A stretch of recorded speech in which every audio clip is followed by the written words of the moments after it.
What's up, guys? Today we're going to be talking about whether or not we should speak to the dead. I'm going to begin by reading the biblical story of Saul and the witch of Endor. When Saul saw the army of the Philistines, he was afraid, and his heart trembled greatly. And when Saul inquired of the Lord did not answer him, either by dreams nor by prophets.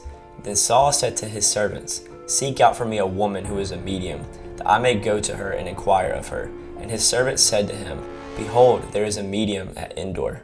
Now keep in mind that Saul knew what he was doing. He knew that he was not supposed to speak to mediums or witches. But anyways, let's continue.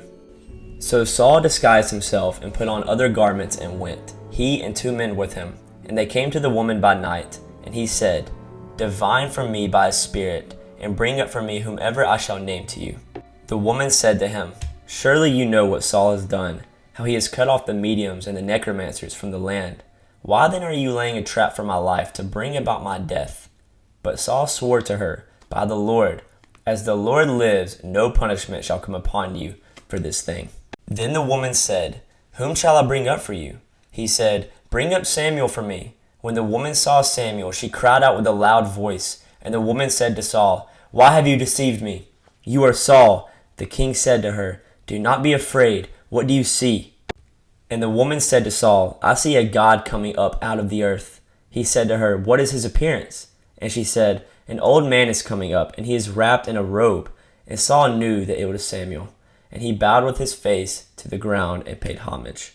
If you don't know what's going on, Saul basically got a witch from Endor, which he wasn't supposed to do, and he got her to bring up the ghost of Samuel because he wanted Samuel's advice, because he knew that Samuel was close to God.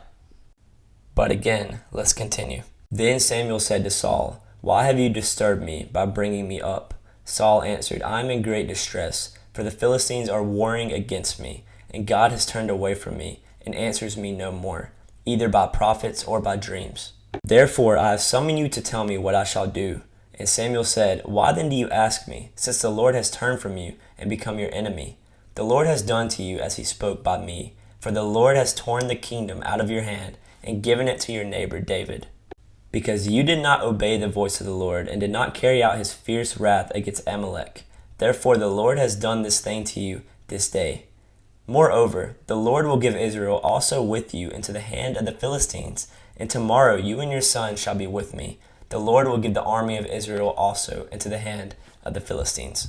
Samuel was actually really angry that Saul had brought him up, and Samuel basically said, "What do you want me to do? You've went against what the Lord asked you to do, so now your kingdom is going to fall." He even tells him that the Lord will give Israel also with you into the hand of the Philistines, and tomorrow you and your sons shall be with me in the realm of the dead. That's kind of intense. Now, if you still don't believe me, I'm going to read to you like 5 to 10 verses that prove that necromancy is an abomination to God. In the book of Leviticus, it says, "Do not turn to mediums or necromancers. Do not seek them out, and so make yourselves unclean by them. I am the Lord your God." Leviticus 20:27 says, "A man or a woman who is a medium or a necromancer shall surely be put to death. They shall be stoned with stones. Their blood shall be upon them." Isaiah 8:19, "And when they say to you, inquire of the mediums and the necromancers who chirp and mutter, should not a people inquire of their God? Should they inquire of the dead on behalf of the living?" The last one I'm going to show to you is 2 Corinthians 11:14. "And no wonder, for even Satan disguises himself as an angel of light." So stay away from Ouija boards, stay away from casting of spells, stay away from anything that involves witchcraft. Peace out.